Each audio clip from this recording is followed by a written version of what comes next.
Hi, mate. Oh, then, mate, all right? Yeah, you? Yeah, not bad. Good Good man. pitch, good pitch on your wall there. You like that? That was my leaving present All right. from Hull City. No, excellent. It doesn't usually sit in my living room, I must admit, but there you go. I thought it Nice one. doesn't Is get that out very often. 95, 96? I think it is. Yeah. Yeah. What's a crew? Whereabouts are you? Are you in the northeast now? I'm in Durham. Yeah. Right. So Okay. I've lived here for 20 odd years now. Ah, nice one. And are So you from Hull originally? uh, I was born in Glasgow, lived in York, and worked in Hull. Met my missus in Hull. She's a Hull girl. Okay. The kids are from there. Right. Okay. Are they City fans? No, not really. Leslie is her two girls. One was a Liverpool fan, which is my fault, and then one of them is a Sunderland fan, which was really because her sort of first involvement with football would have been going to watch Sunderland regularly, and they were quite good. So, yeah, I caught them at the wrong age, I'm afraid. I took them to a few City matches, but you'll understand from that era why it never quite caught on. Yeah, fair play. So what was the build up to you becoming, the City reporter for the whole Daily Mail, was it? Yeah, well, I'd been I brought up in York and worked at the local paper in York. Was desperate to get into football journalism. I'd made a very very early decision in my life, apparently, according to my parents, that's what I wanted to do. But certainly at York, that wasn't going to happen because they had a very old, established football writer there. There was a team of them waiting for him to retire. So I ended up going to work in Derby with my first wife, and basically she got homesick. It was quite a difficult move. So she was from Withensea and wanted to move back to Hull, and the two papers were in the same group. So I kind of asked for a free transfer, really. But I was working in news at the time.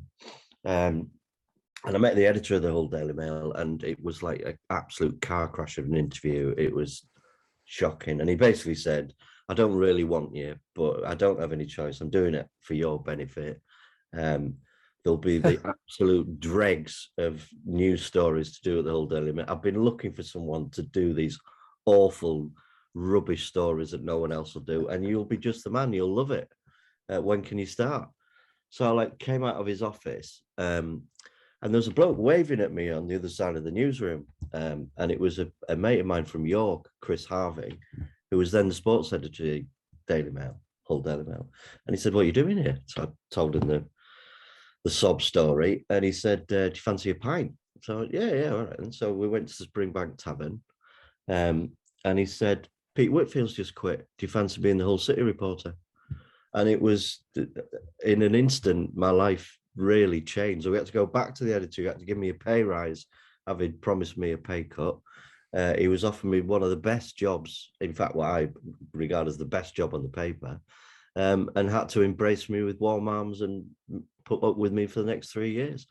So yeah, it was a weird, life-changing moment. And I started a month later. First game was Rotherham. I think it was 4-1.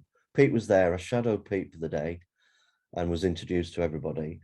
And Steve Moran scored a hat-trick, and I don't think he ever played again, actually, after that day. So yeah, so that was it. Right. Okay. Was that like 92, 93 then? It was 93 when I think it was in November 93 when I joined. So it was Okay.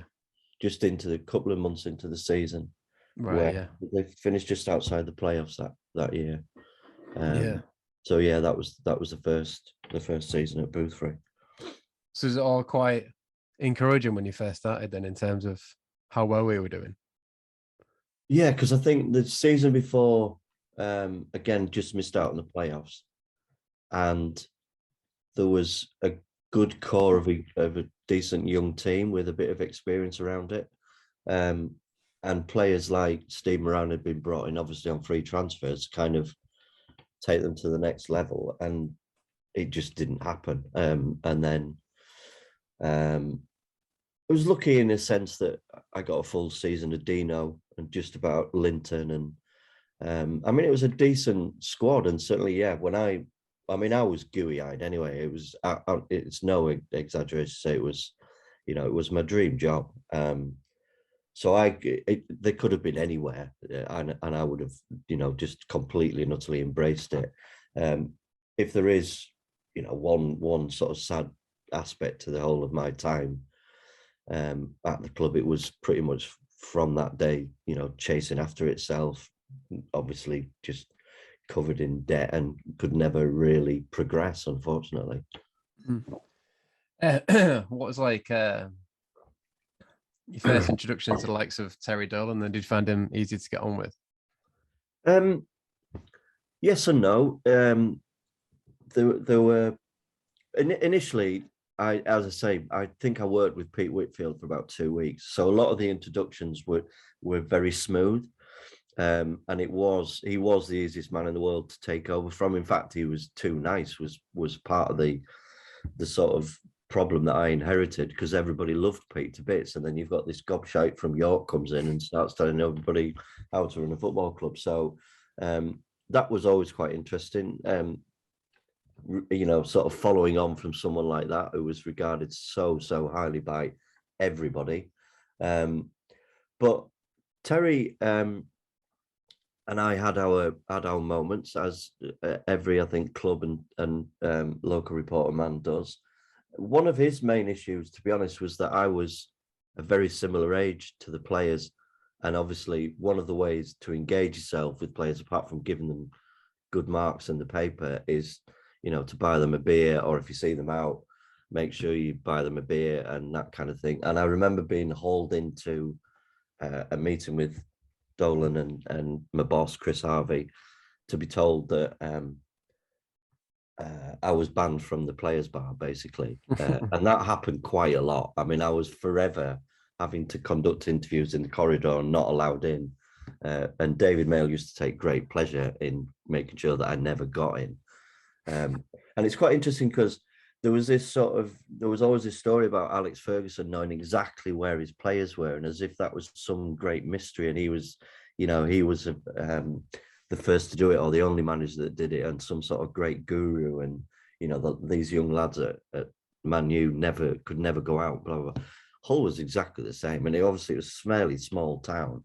And if ever I was out or seen out or walked in that players' bar, Dolan knew about it, and would make sure that there was, a harsh punishment coming. But on a one-to-one level, I got on with Terry really, really well. And to a certain extent, I felt, his hands were tied. Let's be honest with you. I know they didn't help themselves in many regards with some of the PR stuff, and Martin Fish could never really win. But if that team had had a proper board, or the management structure had a proper board behind it, and investment, and didn't have to rely on, league transfers and non-free transfers and stuff, then maybe they could have just gone that little bit further. But I mean, obviously once Deano left, it just all fell apart. But there was no press officer in those days either, so I just have to ring Terry up and say, can I come to the club? Or there'd be a preset arrangement once a week, go and see him. If I wanted to interview a player, either ring the player direct, or just tell Terry, are you all right if I go and speak to Rob Dewhurst this week? There was no barriers. And I've often said that you were kind of like the 12th man, because you were the local reporter, but you also had a job to keep the fans on side. You couldn't pull the wool over their eyes. I think I would always have hopefully been regarded quite fair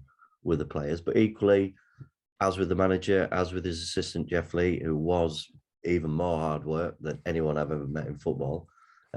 In what way? Sorry. More,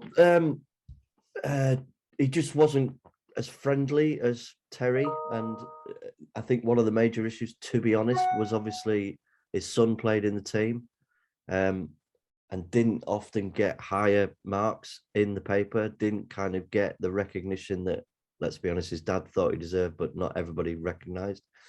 So there was always a little bit of conflict there, to be honest with you. But I mean, he was He was the extremity of it in some extent. But I mean, it was good cop, bad cop in that relationship, and Jeff played the role very, very well.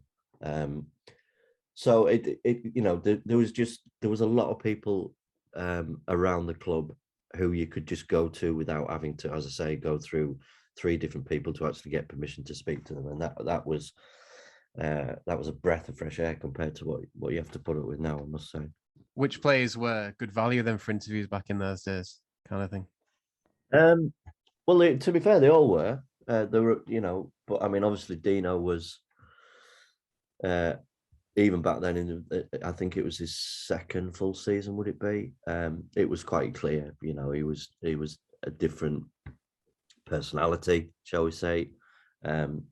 He wasn't afraid to put himself forward for interviews. During the sort of latter stages of his Hull days, it became a sort of in joke on the sports desk that at some point in the day, because we didn't have mobiles then, so it was all landlines. At some point in the day, he'd ring me up and say, "Have you heard out?" And it would, basically be, and it wouldn't be about whether the reserves game was on that night. It was pretty much, have I heard anything with regard to his future at the football club? Oh, right, okay. Isn't it time you write about Norwich? So there'd be the odd prod in the ribs from him to ask what was going on. But genuinely, honestly, they were a great bunch to deal with, and I think that I was thinking about it last night. In many ways, I think I'll probably be the last generation of reporters that will be able to build a close relationship with a group of players like I did that in those few years, and I don't think I left with any sort of lingering relations that were soured. And again, I think that's quite unusual. I've got a lot of friends, I would say, mates that came out of that who I've still kept in touch with, from the playing side and from the coaching side and the admin side. It was a fantastic time to cover the club. It's just the club weren't very fantastic. If there's one really regret that I can't do anything about, it's that it was going through a cycle, the club then, of just being shite, and it was like the stories I was writing, David Bond was writing 10 years before me, and Pete Whitfield was writing 5 years after that. And it was like we're in this perpetual circle of just debt, selling, 2,000 crowds, Boothferry crumbling to bits, and Simon Corkle desperately trying to bring in pennies to pay the players' wages and stuff. And that was the downside of it, because the playing side, the lads were, they were great to cover, and there'd be moments that were a bit hairy in terms of relationships, but on the whole, I think we got on really well. I was lucky enough to write Greg Abbott's captain's column. I mean, we used to have such a laugh doing that, and I think brought in, I hope anyway, at that time, a bit of humour and a bit of honesty into what was happening at the club and what the players were like, and tried to get that balance of of having a laugh at each other, but also at times having to be honest about the gravity of the situation, maybe how poor the performances would be and stuff like that. And I think Greg has who obviously went on to establish himself as a decent League Two manager. I think that honesty that he's had, kind of stemmed from that time at the club, really, I'm sure. Yeah, I feel like when people reflect on that time now, that people I've spoke to on here, players really, they always say, like you say, there's a bit of a hands tied behind the back situation with Dolan and Fish. Is that how you remember it, and maybe that the protests were a bit harsh? Like, how do you reflect on it? I mean, the irony of that picture is that it was being presented to me with my future wife in the boardroom at Boothferry Park while there was a freaking riot going on and Fish out being chanted. Is that behind West End? Yeah, that day. I remember that game was my last day.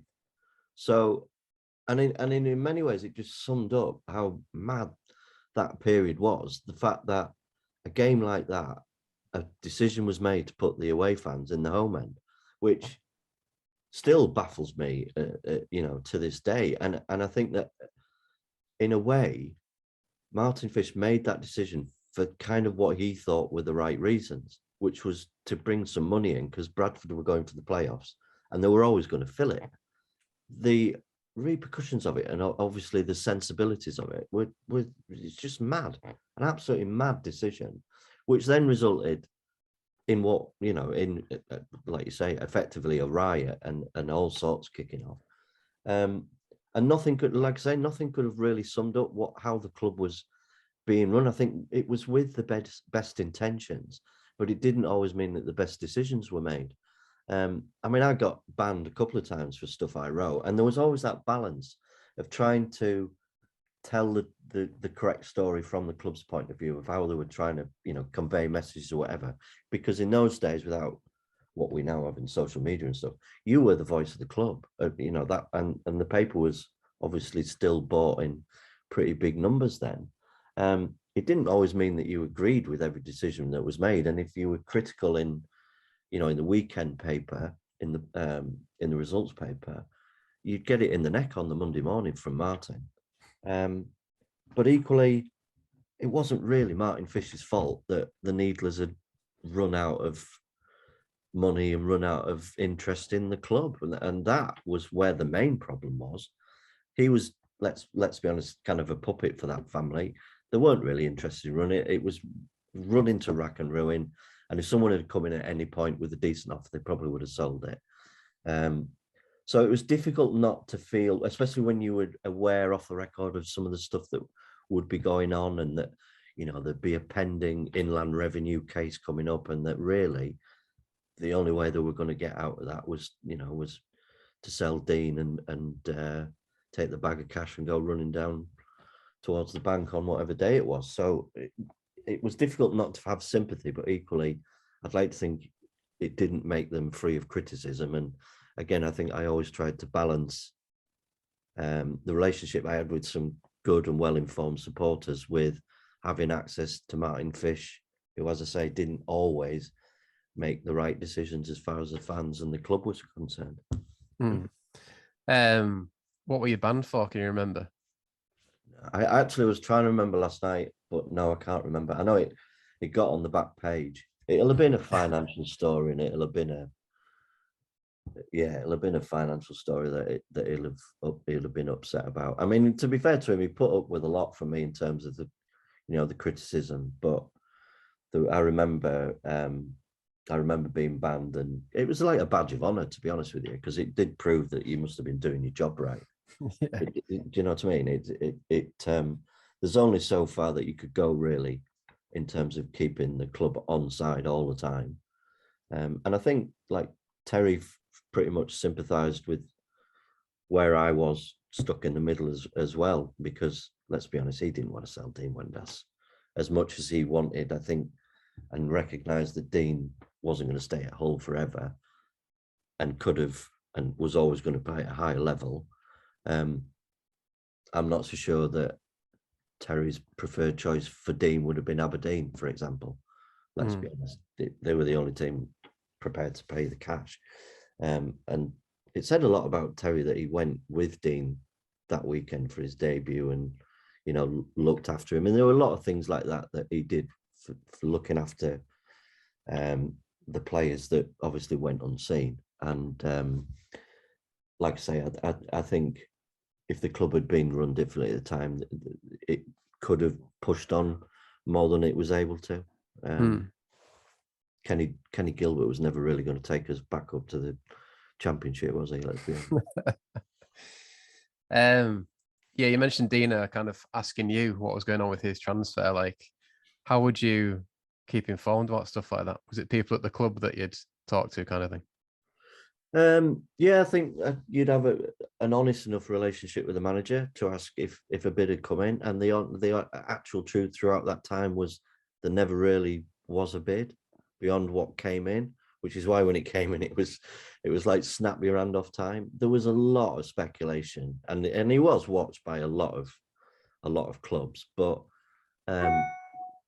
I guess I was quite new to it then, so how to deal with transfer speculation and stuff like that didn't really come into my career until I joined national newspapers. So things like age, because if you want to find out about transfers or be supposedly told about them, the best, supposedly most informed are agents. Well, I don't even think Dean had an agent around about that time, to be honest with you.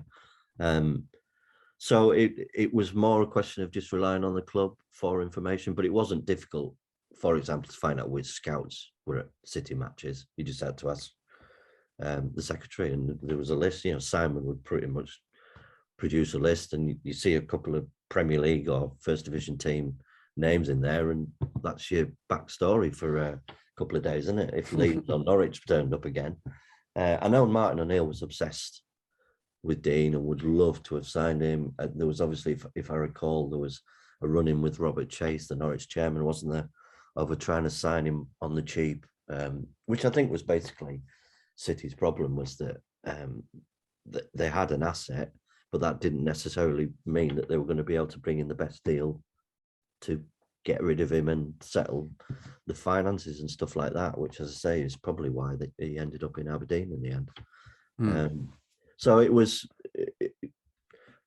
and if there wasn't speculation, then there was always a number 10 prepared to give you a team name that might have been watching him, or he might have had a phone call about it. You say, right, all right about that then, Dean, if that's what you want.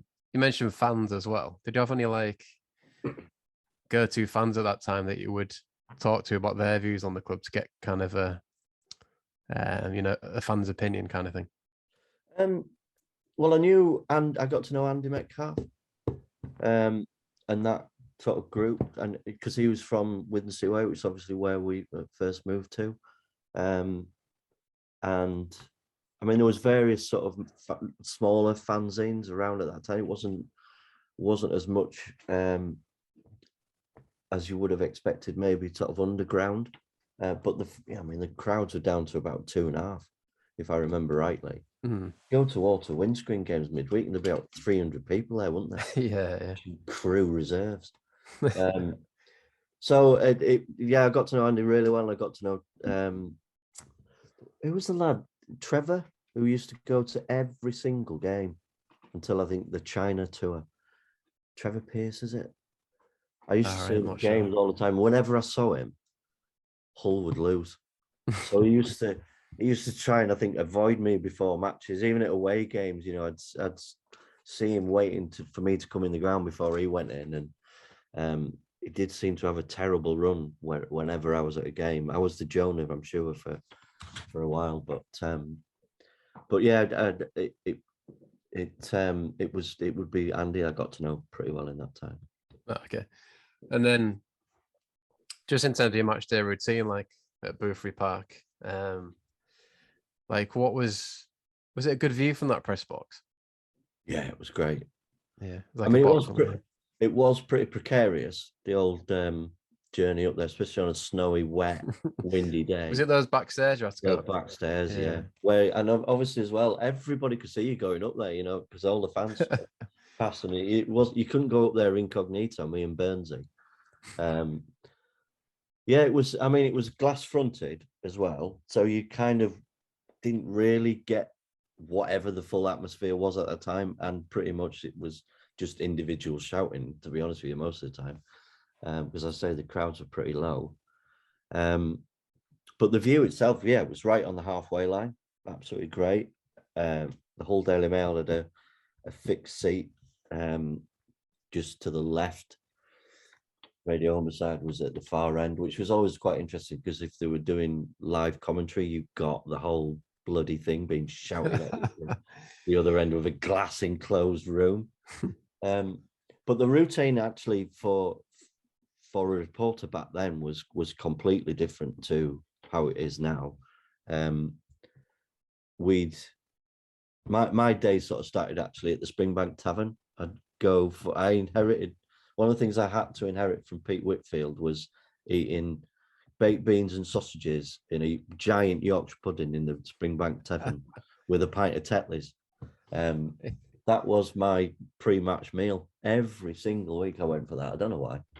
was very nice. So, and then I'd probably walk from there up to Boothferry, okay, or drive up. Decent walk, that, isn't it? It was a fairly canny walk, but I've always been a walker. And then I don't know, it'd be about 1 o'clock-ish, 12:30, 1 o'clock, I'd go up there and you'd start to just get a feel for what, any news on the team, have a word with John Cooper around the pitch, see Sam Corkle, Rob Smith, and just sort of bump into people, see, kind of what's going on pre-match. And then for the entire 90 minutes, I'd be on the phone to copy at the Hull Daily Mail. And every 15 minutes, you'd have to do 10 paragraphs of the match report. 10? Yeah, like 10 paragraphs, so that's 15 minutes. And then, so you do that, I think it was every 20 minutes throughout the game. And then at the end of the game, the final whistle, you do your intro of 10 paragraphs to start the match report. So the thing just ran it was about 1,000 words long. And you would literally be on the phone the entire game, just transcribing stuff off the top of your head. None of it was in those days. I don't think there was really the capacity for a laptop to have worked in a press box and send the copy over to the office in Blundell's Corner. It was all done as manually as that, with a copy typist called Maria, who had absolutely no interest or knowledge of football whatsoever, but was brilliant at picking up on repetition or mistakes or whatever. She was great at the sort of English language side of it. She also had to put up with a hell of a lot of swearing, and was quite an unsweary type woman. So she was given full blast quite a few times, not at her, but just the situation in the game usually. And was just the most patient woman in the world, who had to listen to me droning on for 90 minutes in complete newspaper speak as well. There's no conversation around it. It was all done in newspaper speak. But it was such a satisfying thing to do on a weekly basis, to be honest with you, traveling up and down the country and doing a match report in that way, because that was my job. That's what I did, and filling that Saturday night paper every week, about 6 pages of city copy and stories and stuff like that. It was just great. I loved it. And in terms of, like, I'd say we'd do Greg Abbott's column in there, but you'd have a player or 2 player interviews every week, and the access was great. And there'd be very few. There'd be some more reluctant than others, but there'd be very few who'd really turn you down and not be prepared to have a chat. I was very lucky, as I say. I think I can't see that ever happening again, really, having that type of access and getting to know players as well as I was able to in that period. Yeah, because it was a sports mail back then, wasn't it? I nearly forgot about that. That's right. Yeah. So what was the turnaround on that? When did it have to be literally in print? Well, it was honestly, as soon as the final whistle went, you'd probably start. I mean, say City have, on those rare occasions like the Hartlepool day, they've had a good win. You'd probably be able to start the intro long before the final whistle. But the number of times, obviously, in my career that you start or you've written the most perfect intro, and of course there's a last minute equalizer or goal away. But most of the time it was, as soon as that whistle went, you'd have that 5-minute, 10-minute period to just get that last bit of the match report completed, because that match report I'm talking about, that was the front cover of the paper. That's where that sat. So as soon as I finished, and effectively as soon as PA have sent in the last of the football results, because of course on the back page was all the scores from that Saturday night, in the days when there used to actually be just Saturday games. That was it. The button in the office would be pressed to go to print. So it would be pretty much, you could do all your interviews at Boothferry Park, have a drink if I wasn't banned in the players' bar, drive down to, I'll go back to Blundell's Corner, and it would be ready, on the streets, as it were. Sometimes it would be even distributed at Boothferry Park, before you left. It was as quick as that. It was that efficient. It was still in those days, the paper was still actually printed in Hull as well. So it was possible to do that. And I mean, to go back, I used to obsess over the York version of that Saturday night paper. You know, it was just absolutely. Yeah, it was ace getting that. Oh, the best. I used to get it sent to mates around the country who used to, you know, it was a great paper, that Sports Mail. Absolutely class. No, I remember we used to get it. You used to go to 3 Tons with my dad after the game, and you'd wait for the Sports Mail and then have a good look at everything in there. It's good. Well, there was I did a Waggy column, so I ghost wrote his column every week, which was always forthright and opinionated, as I'm sure you can imagine. We just slaughtered everybody every week, pretty much, in national football, in English football. And Nick Barmby also, he I think just joined Tottenham and started playing for England under 21. So Pete managed to arrange to get a weekly column, which was pretty steady away, but it was basically about the rise of Nick's career at that point, and the games he was managing to play as he increasingly got more game time at Tottenham. So that was quite interesting. And then the rest of it was just full of City, and then Fieldhouse would do Rovers, and Dick Tangle would do a bit of Hull FC, and Lisa Berry did the ice hockey, and good to go. Yeah, excellent. Yeah. Yeah, you mentioned going away. Are there any like standout grounds that were particularly bad to go to? Well, the trip that I listened to the Gary Hobson interview, that Brighton game was pretty grim. One at Gillingham. Yeah. No, all right. Yeah. And then there was weird ones like pre-season was always Keele University, which, you know, and they played Leek Town, wouldn't they? I was at the Runcorn game when the wall collapsed. Yeah, not mentioned that. Yeah. Yeah, I was there that day. That was not the best ground in the world, but then I would say the behaviour of some of the visiting supporters was not particularly exemplary either. I think the thing was, it was really, as a football fan, and that was a thing, an opportunity to go to grounds that I would never have had the opportunity to go to otherwise, which, funny enough, was largely lower league. But just like quaint old places like Brentford and Leyton Orient and Craven Cottage, you know, grounds around London that probably, apart from going with Hull, I would never really, I don't think I've had the opportunity to go to, certainly at that point.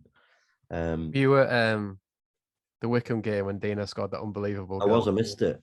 You missed it? Yeah. My missus saw it, because I used to, occasionally we'd go together to matches, and she was a Hull girl, so you know, she quite liked watching City. And I wasn't looking. It's one of those moments, you know, where you just look away, don't see it.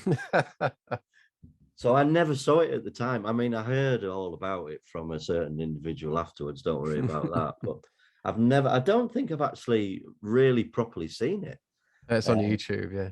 Yeah, that's the first time I saw it on there. Because at the time, there wasn't the wall-to-wall coverage that you get on Sky now. It would have been on quite a lot, wouldn't it? But yeah, I actually missed the actual moment of that. I was at Blackpool. That was a great day, that one. The end of season one. Yeah. I was telling her, because I texted Gary Hobson after listening to his interview on it, because I'd forgotten about that, how mad that day was, and them idiots with those wigs on. Because I remember trying to interview Sam Allardyce by the side of the pitch, and he was so peed off, obviously, for what had happened, for every single reason imaginable. And them lot messing about in the background like complete idiots, and not sober idiots as well. So yeah, that was a good one. That one. What did he make? Like I say, there's a few away. I was lucky in that away trips, long ones. I didn't travel on the bus. David Bond had made sure that never ever happened again, apparently. The team bus. Yeah, the team bus. Right. But I would sometimes stay at the same hotel, or certainly stay in the vicinity. And most away matches, I'd have the pre-match Friday night meal with the manager, the assistant, Radders, and Gavin, the bus driver. And the five of us would sit when the players had all gone to bed or whatever, and have a late meal, and I'd get to listen to Jeff Lee's theories of football till the early hours, drinking rye and dry, which was his, for some reason, his drink of choice, which I've never seen served or drunk by anybody else ever since. But yeah, so again, I was very fortunate to have that insight to a certain extent, but also the fact that, you know, it was kind of not a tradition, but it was accepted that the mailman could join the manager for a meal and a glass of red wine on the Friday night before playing Plymouth Argyle or Bournemouth or whatever it was. And there was one trip, I think we did Bristol Rovers and Bournemouth in the same week. So they stayed down in, I think, Bath, because I think Bristol Rovers were playing Bath at the time. And the plan was to like play the midweek game and then head down to Bournemouth. And there was one, I think it might have actually been after the game, which they either won or drew, and it's quite a good result at Bristol. So they ended up going back to the hotel, and the lads were given a permission to have a late night, and they tried to play Fizz Buzz, and Deano just could not get Fizz Buzz. It would get to like 1, 2, 3, 4, 5, and Deano go 5, and like everybody else would just be completely tearing their hair out. In the end, Dolan put a dunce's cap on Dean, with a big D on that, like that, and made him sit in the corner of this room, so that like everybody else then carries on and manages to start playing Fizz Buzz properly. And Deano would like turn around and say, "Go join again," and Dolan would just, "No, shut up." That carried on for about an hour. It was absolutely, that was one of the absolute best nights, that one. It was hilarious. Absolutely brilliant. Yes. Yeah, you say the player's age at that time. Would you see him regularly on nights out then and stuff like that? Or would you not really go out much? I didn't go out that much, but if I did, I knew where to go to find him. But I think to be honest, I took the warning from Terry Dolan quite seriously enough to realise that he had a point. There wasn't necessarily anyway a benefit for me building that type of relationship with the players, but it wasn't difficult to find them or to know where they were. I was lucky, and I think maybe because I knew the barriers or the boundaries, I was lucky that I did get invited on some players' social nights out. I played in that game. Greg Abbott's mate who passed away in Bradford, they played a charity match against a pub team on a Sunday morning, and we went over to Bradford for the night.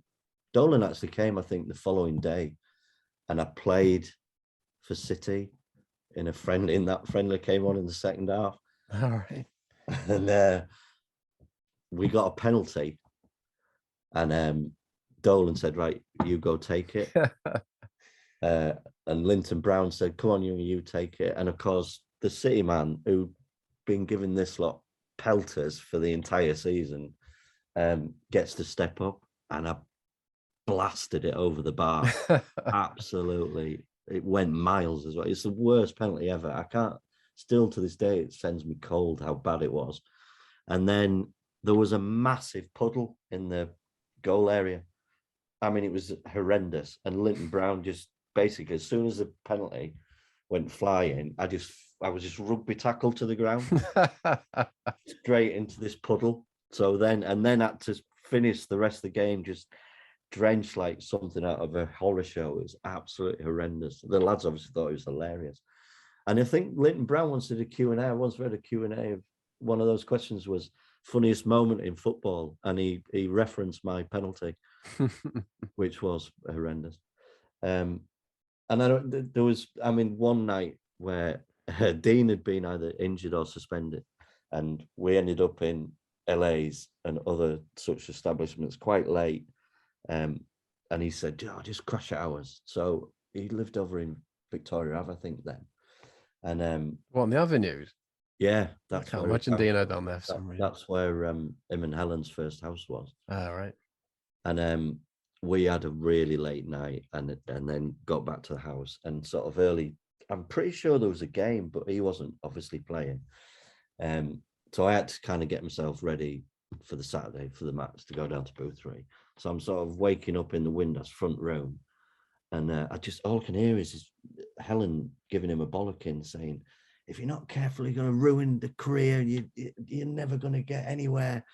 And I went, I'm talking. Oh, I know. I'm really sorry, Helen. But he's not playing today. I didn't think it'd be a problem. And she just went, "I'm not talking to you. I'm talking to him, ruining your career." Which would have happened if Dolan had have found out. Yes. Yeah, you mentioned like obviously Fetish scoring away at Blackpool and then the home game where he scores. Is that kind of a dream scenario for you in terms of the story that you're going to get out of it? Yeah, I mean it was an unbelievable day and moment in, I guess, the history of the club and certainly my time there. It'd probably be one of the highlights in terms of a game. I remember standing on my feet when it went in, screaming. It was just so surreal. And my dad used to come to a lot of the home games as a sort of second pair of eyes, because as I say, you'd be so busy with so much going on. You'd need someone to count the corners and stuff like that. So I remember my dad being there, and we both just stood on our feet, laughing our heads off as this Irish idiot is running around the pitch, not really knowing how to celebrate properly. And then afterwards, yeah, as a journalist, it's just one of those where it's just a pleasure to be there, pleasure to cover it. There's that great picture, I think, of the three of them, isn't there? Dean, is it Dean, Fetz and Linton, or yeah, I think so. Yeah. In the Tiger kit. And Fett was, again, someone who I'm fortunate enough to have kept in touch with since. He's had a fantastic career in the game and still doing brilliantly at Manchester United. But he was one of those that I got to know really well and was just such a brilliant lad and a lovely, lovely man. Our kids the same age, that sort of stuff. So, like I say, a lot of that squad was the same age as me at that time. So we had a lot of interest, a lot of things going on, mutually. But it's one of those where I know I look back now and think, God, if that happened now, he'd be on telly for a week. You'd never be able to hear him. Would you? Now, at that time, I think there's a clip on Look North, isn't there? Which they give it quite an extensive, by their standards for City at that time, quite an extensive report. But there was basically nothing nationally really got out about this amazing story of a goalkeeper coming off the bench and scoring against the team who were league leaders at the time, if I remember rightly, Oxford. I mean, they were flying. But again, when you look back, it should never have happened. That. I mean, it's mad to look at. No way that you should have had a squad where the only option was to play a goalie up front. And like I heard you in that interview, and you're bringing him off the bench in front of an actual player because he makes a nuisance of himself in training on a Friday afternoon because he won't go in goal. I'm astonishing. And then to repeat it against a team that had reached the playoffs and score the winner, having started this time. But then there was a lot of messaging going on at that time. And I don't even remember, but Newcastle United came to Boothferry Park for a reserve team game, and Keegan had said how he was going to rip up the reserves at Newcastle. It didn't need them. It was a waste of time. Central League or Pontins League or whatever it was a waste of time. So they came to Hull, and Jeff Lee and Terry Dolan played. Really? And they were making a point about how bad things were at a club like theirs compared to a team like Newcastle, which had all this money and was starting to get investment, starting to get all these foreign stars in and all that sort of stuff. But almost to just bloody mindedly make the point, Dolan and Lee played that night in front of Keegan and Terry McDermott and all of them. Way. And is that the one where Shaka Hislop played? I remember one where Shaka Hislop played. It could have been. I remember there was a couple of decent players in that Newcastle team that night. Young players who went on to think Chris Holland played, if I remember rightly. But yeah, it was to make a point. It was just them being bloody minded. It wasn't that they wanted to play really against Newcastle that night. It was to say to Keegan and I guess football, look, it's all right at the top end of the game, people are being looked after, but we're having to scrape a living here to the extent where we need to play to put a team out in the reserves. So I'd say the sort of backstory to the fetish thing is that it should never have happened. But I'm glad it did. It was certainly, it was an absolute highlight. Standing up screaming in that press room. Very funny. And then, on Twitter, someone was talking about when Fetish came on in the next season and it didn't go so well. And he actually came on for Andy Mason, who was already been on as a substitute. And people saying that actually kind of killed his career, which... Andy Mason? Yeah. Probably. Yeah. But I totally forgot about that. I don't know. There was a few harsh decisions made around that time, I think. Again, Andy Mason, I wouldn't have said was one of their luckier free signings. They made some good ones, but they made some pretty bad ones as well. Funnily enough, Chris Hargreaves referenced us in his autobiography, which I didn't know anything about, but he called me for being quite harsh about his City career. All right. When he left, and basically saying, because if I remember rightly, they raised money, didn't they, to actually buy him? Okay, yeah. The fans had like a fundraising sort of just giving before these things, crowdfunding, I think, before it existed. And they gave £15,000 to Dolan and the club, and they bought Chris Hargreaves. So he always had that label, which, to be fair, was mainly my fault, of being the one player who actually cost money in the City squad. It never quite happened for him, unfortunately. I mean, he went on to have a fantastic career at that level, but it just never really happened at Hull for him, unfortunately. No, I remember he was one of the mentioned on the previous. Would that be right? Yeah, there's always like a boo boy every season, wasn't there? And I think he was the one at that time. Yeah. Yes, obviously you mentioned the fetish stuff, but on the flip side to that, like how difficult was it reporting on games like the Bradford one with the riots? Well, as I say, from a personal point of view, it was my last game as the City correspondent, so it was quite sad from that point of view. A lot of my family and friends actually came up to Hull that weekend because we had a kind of a farewell party from the paper. So they were all at the game. In fact, I could see my family in the underneath the sign at that end of the ground. So it was very, very strange to cover that game because of everything that was going on from a personal point of view, and then the fact that obviously it was just actually quite a dark day for the club in terms of it. It didn't need confirming that they'd been relegated that day, but it was another kick in the teeth for that awful run and that awful season. And then the fact that appalling decision was made to swap the fans round, inevitably ending as it did, with fighting on the streets beneath the stands where I was being presented with these nice little gifts by Martin Fish.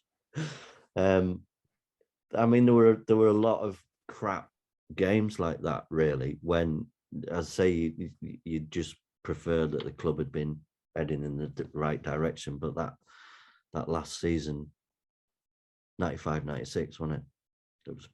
It was pretty awful, wasn't it? Pretty rank. Yeah, I think that was the lowest point, really. Even though we went further down in Division 3, that feels like the lowest point as a fan for me, probably, yeah. Do you think?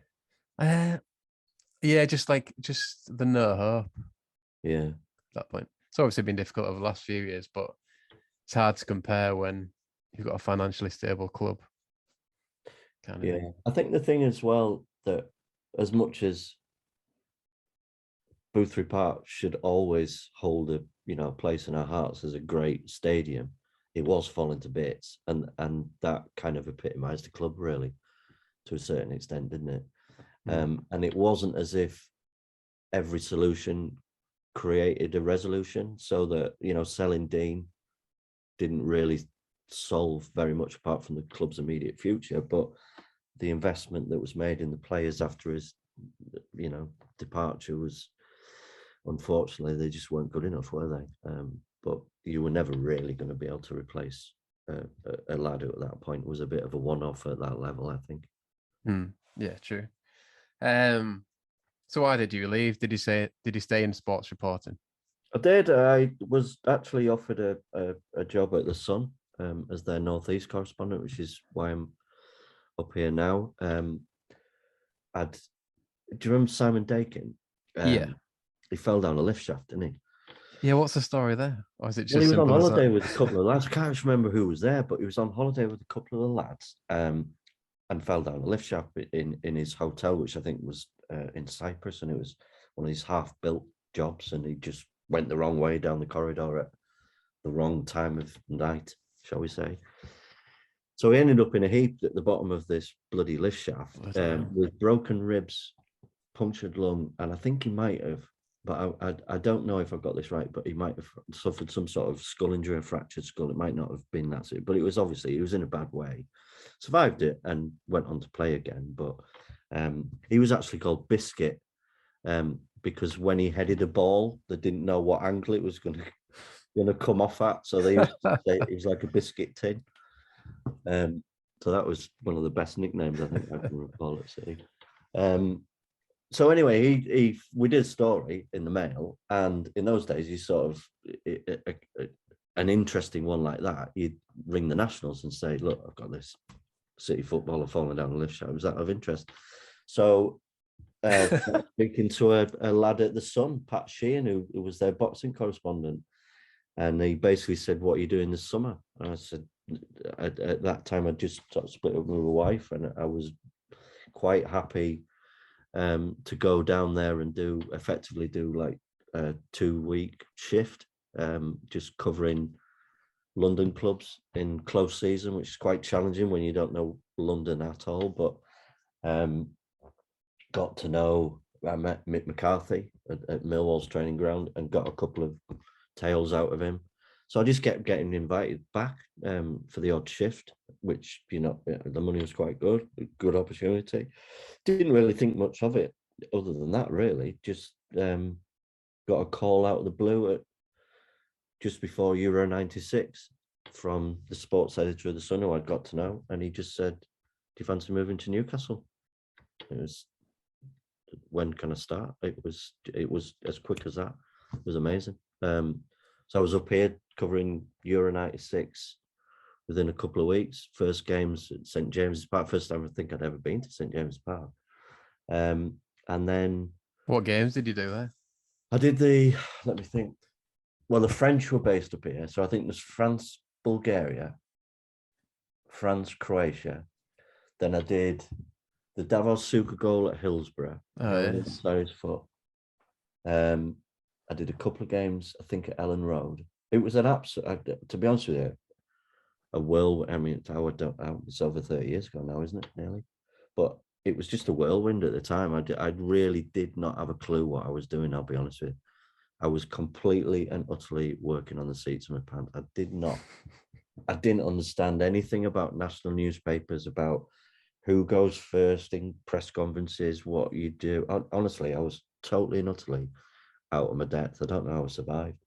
And then within a few weeks, lad from the South Shields Gazette rang me from the Far East when Newcastle were on tour, and he said Newcastle signed Alan Shearer and he's on his way over here now. I was like, right, okay. So I rang my boss. I was in Hull. We were living on Beverley Road, because I remember being in the kitchen saying to my missus, "Alan Shearer signed for Newcastle, 15 million. So, all right, you better." So I rang my boss in London and I said, "Alan Shearer's signed for Newcastle, 15 million world record fee. But they're going to complete the transfer in Japan and Singapore on tour." So he went, "Well, you better bloody well get yourself there then, haven't you?" Put the phone down like that. I stood in the kitchen. What what do I do now? Rang his secretary back and said, don't worry, I've already started booking your flights. I'll sort it for you. But I really, again, didn't know what I was doing. Went to Japan and I was just giddy, just trying to cover Shearer's signing. And then it turned out he never said a word in the entire time that we were in Japan. He met Keegan, signed, and came back on a separate flight to us. So I never saw him. All right. Traveled halfway around the world to never see him. But yeah, that was the start of continuing the career in sports journalism. Yeah. All right. So would you be covering just Newcastle up there, or was it? It was all three. So 96, right. Newcastle the Entertainers just missed out on the title. Middlesbrough bought Deano that summer and Emerson. Ravanelli came. So that was Ravanelli's first season as well. That was the season Borough got relegated because they didn't fulfil the fixture at Blackburn. Yeah. Sunderland scraped up the season before under Reedy and got relegated on the last day of the season. So Borough and Sunderland both went down in my first season. And Newcastle did finish second, but Keegan had gone by the January. Okay. He resigned after, I can't remember why. And Dalglish, who was my absolute hero as a kid, Dalglish came in as Newcastle manager after Keegan, which again was just unreal for a Liverpool fan, Scottish Liverpool fan. They say don't meet your heroes, but that was great. Really, really fantastic time. The only problem was he wasn't Kevin Keegan, so I was the only one that was kind of enjoying Kenny being manager. Everybody else still wanted Keggy, but sadly he departed after blowing the league the year before. Was he quite good for like one-on-one interviews and stuff, Keegan? He just started to change, unfortunately, as I came up, because Newcastle's training ground was like open house in the season before, and then when they started losing the plot and losing matches when they lost the league, his relationship with the media started changing. Was that after his meltdown on Sky? Meltdown on Sky. You see, part of the problem was that Manchester United were obviously the most successful club in England, stroke nearly Europe at that time. And Alex Ferguson introduced a press officer and then kept the press out of the training ground because they moved to Carrington. And all these little things were being done by United to basically keep the press, further and further away and give them less access and control them more. Well, clubs like Newcastle, where it was open house, you could go any day of the week and just say, Kevin, do you mind if I go and interview Les? And yeah, go on. Les, are you all right with that? Yeah. Crack on. And you could just turn up and do that whenever you wanted within the sort of remits of the times of training and stuff like that. They trained at Durham University on the college, the uni pitches, and then got changed in the squash courts. So it was open house. Well, they saw United changing all these things, appointing press officers, giving people jobs, and clubs like Newcastle thought, they're the best club in the world. That's what we should be doing. So Keegan, who, as I say, had started to get more and more upset by some of the things that were being written, and obviously the criticism of him in particular because they blew the title, introduced press officers, introduced security guards at the training ground, and the whole game just then really started to change. More and more clubs started to bring in people like that, and we certainly saw it here. All three clubs, changed dramatically in terms of training facilities. Middlesbrough used to train at the local jail and pull up in the car. Ravanelli used to have to drive to the training ground effectively. Couldn't train there, so then or they'd drive to the Riverside and then decide which jail or which local pitch they were going to drive to carry out training in that day. Absolutely mad stuff when they came over from, and obviously he'd just come from Juventus, where things were just slightly better organised, shall we say. So yeah, it was interesting time. What about Dalglish? Because obviously, so at my age, I only really remember him from his second spell at Liverpool, where he's quite hostile with the press. Was he all right at that time though? No, he was trying, in terms of trying to be, I guess, a little bit more chilled out, because it was his first job back after he had the gap after Blackburn. So it was hard for him because he was following Kevin Keegan at Newcastle, and that is virtually impossible job to do.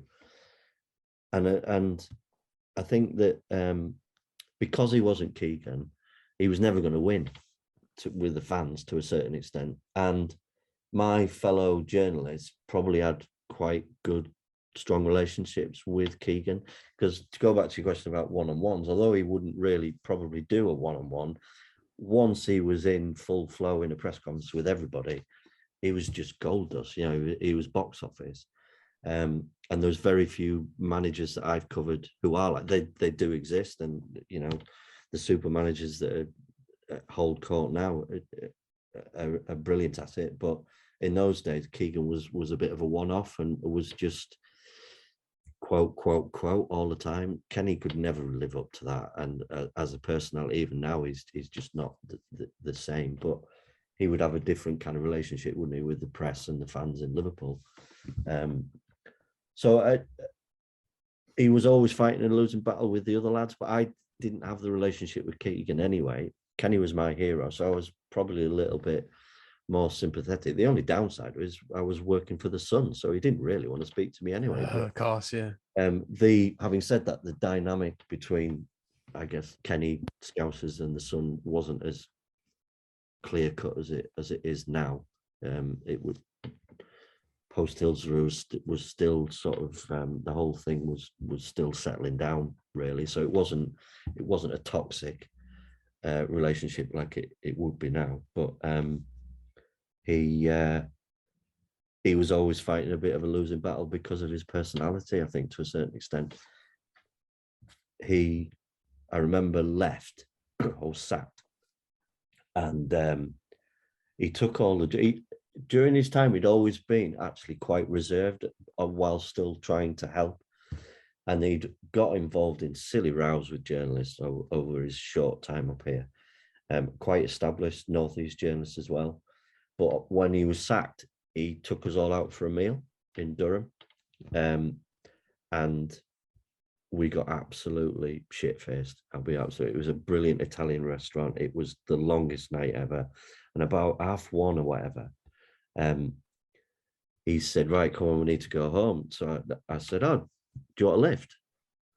And he went, yeah, oh yeah, do you not mind? I said, no, my missus is going to pick us up. Do you give me a lift? So I rang Leslie and said, we just had our first child as well. And she was, she had the kiddie in the back and she was covered in Sudocrem from the latest bloody child explosion in the early hours. I said, no, come and pick me up. We're going to go to Kenny's house. So we ended up back at Kenny and Marina's house in Durham till the very, very, very stupidly early hours. And I remember walking around his kitchen and there was like pictures of his career and pictures of his kids. And it was almost like walking around my bedroom. That's how much of a fan I'd been as a kid. There's all these images that I just, had recognized from being an obsessive Dalglish fan from very early on. So that was probably one of the highlights anyway of my early time at the Sun, was ending up pissed at Kenny's leaving do on his last day as Newcastle manager. Very funny. Yeah, that's it. Very surreal, I imagine. Yeah, it was weird. Were you there? Just a couple more, Colin. Yeah, were you there when Kenny Dalglish was manager when they played City in the League Cup, weren't they? Did you cover that game? Yes, I did, because Bob Dewars played, didn't he? And obviously Kenny knew Bob from his Blackburn days. So Kenny, right. None of the other journalists had a clue what I was talking about, but Kenny actually gave me a little bit on what a good lad Bob had been as a young, because I think, and excuse me if I've got this wrong, it was a while ago, but if I remember rightly, Bob got quite a bad injury at Blackburn, and he'd been a junior there, obviously, and Kenny knew him really, really well. And if I'm not mistaken, he told a story about how Rob had basically torn through him one day in training in the training ground and had left him in a heap on the ground. Kenny had always remembered it. And it was a strange one, because when I look back at the City years, as I say, I wish I'd been there when they were good, and I wish I'd been there, like in the Taylor years, when I think Danny Fulbrook was covering the club. Just to see the progression and just to see the club going through the divisions, you know what I mean, and just seeing it change from that pretty dark but fun period in my life anyway. So I think to see the club coming to St James's Park, which has obviously kind of become my home a little bit, and the fans in the ground and all that sort of stuff, it was a really good special night, because they did the masks, didn't they, and all that sort of stuff. I remember, did they not do a Deano mask or something like that? I remember loads of amber hats, Tigers Amber on hat. Tyneside, yeah. That's it. Yeah. So yes, I remember it well. And in fact, one of the best days ever was the day when Hull beat Newcastle in the Premier League. Was it Luco got there? Yeah, amazing goal, yeah. That was a good day, wasn't it? Yeah. We scored a couple of amazing goals under Bruce. Jelovic's like bicycle kick. Yeah, of course. We didn't win that one, but yeah. No, that the Premier League win was a good day. That one, I enjoyed that one. Yeah. Oh yeah, we had a couple there. We had in our first season in the Premier League. I think we won up there, didn't we? Under Phil Brown. I missed that one though. Yeah. Okay, I just want to finish on then, Colin. Like, what was your high point of your time at Boothferry Park, and is there anything you do differently?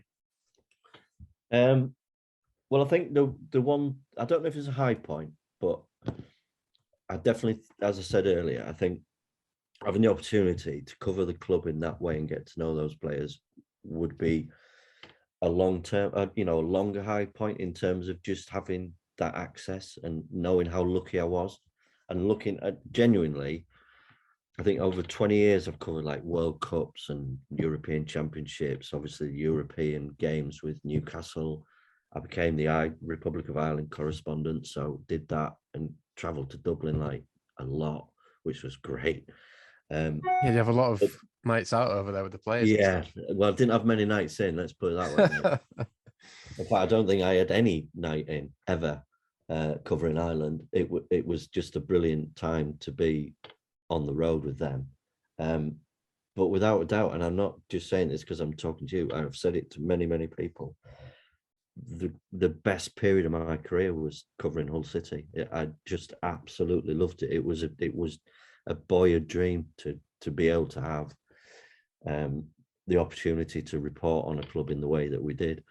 And there were a lot of crap games which were actually quite good, they were actually quite enjoyable, because you'd be going to grounds that, like I said earlier, you wouldn't have the opportunity to go to otherwise.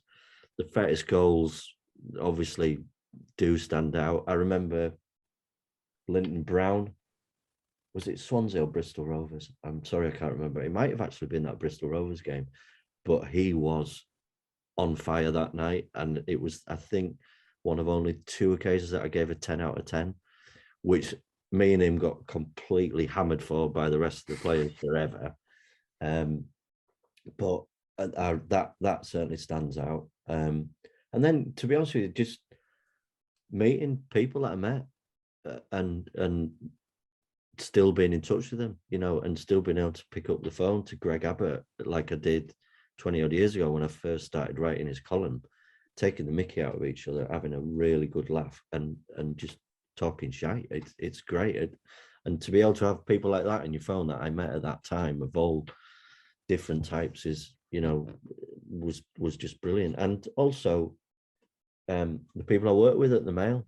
I mean, I was writing down last night, but Rob Stewart, Matt Barlow, Martin Ziegler, Andy Buncombe, who's working in America, Jeremy Butler, Lisa Berry, myself.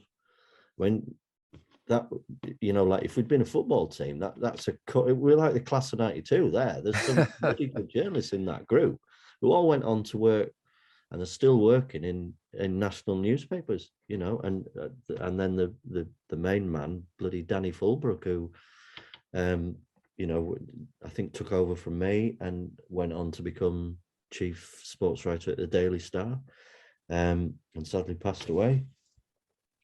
Knowing and getting to know friends and people like that, colleagues, people at the club, the likes of John Cooper, Rob Smith, who again, as I say, I've still kept in touch with. It was just a great time and great people to work with. And it sounds a bit corny or cliche, but every game was a pleasure to cover because that was my job. And I've heard the quote many times, but if you're not actually feel like you're working, it's the dream job, isn't it? And it was. I just absolutely loved being a part of the club and the city. And I think with Leslie being from Hull and her family being from Hull, I've always had an affection for the place anyway. And I desperately love to see them back in the Premier League. And if I get a call, because I'm freelancing now, but if I get a call from the Mirror of the Sun saying I'm doing a Hull game, I still love going down there and still, sort of reflect on how the ups and downs of the club over the years. And I still think, even though it's been a crap couple of years, obviously with the Allens and so on, it is so much better than it was when I was covering it. Sadly. Yeah, so you still keep a couple of games every season, then you get to City. I've been doing most of the home games. Oh, right, okay. This season, to be honest with you, yeah. I think it's with the club coming back into the Championship. It's a difficult one for national papers to cover geographically, and also with it sort of teetering the wrong end of the division. It's, I guess, of less interest to sports editors, but yeah, they've asked me to cover quite a few games this season. I've enjoyed it. I felt actually quite sorry for Grant McCann, to be honest with you, but then I didn't see the last couple of years. I've not kind of seen the full relationship with the supporters and so on. I know he didn't help himself in some of his dealings, but I thought he probably deserved a bit more of a crack, having got them to the position that he had. But having said that, I always also felt he knew exactly what was coming. There was a very funny answer he gave right at the beginning of the negotiations, where he was, I think it was a local Radio Homicide lad, and Burnsy obviously wasn't allowed in, and I'm pretty sure he was a news reporter. So sometimes those who aren't used to interviewing managers can be quite blunt. This lad said, he said to me, like, have you ever been in this position before at a previous club where a new owner's come in? And Grant McCann went, yeah. At Peterborough, yeah, same sort of thing happened. Oh, right. And what happened there? Well, I got sacked within 3 days. So I think he knew what was coming, to be fair to him, but I still think slightly harsh. But as I think the owner has indicated, he hasn't done his CV any harm by leaving in the way that he's left, has he? I think he's favourite for the Sunderland job, isn't he? Right. Yeah. So if he gets that, then you can't argue, I guess. We'll see. Yeah. All Many have tried at that club and failed spectacularly. So if he fancies a go at being the latest one to do that, then yeah.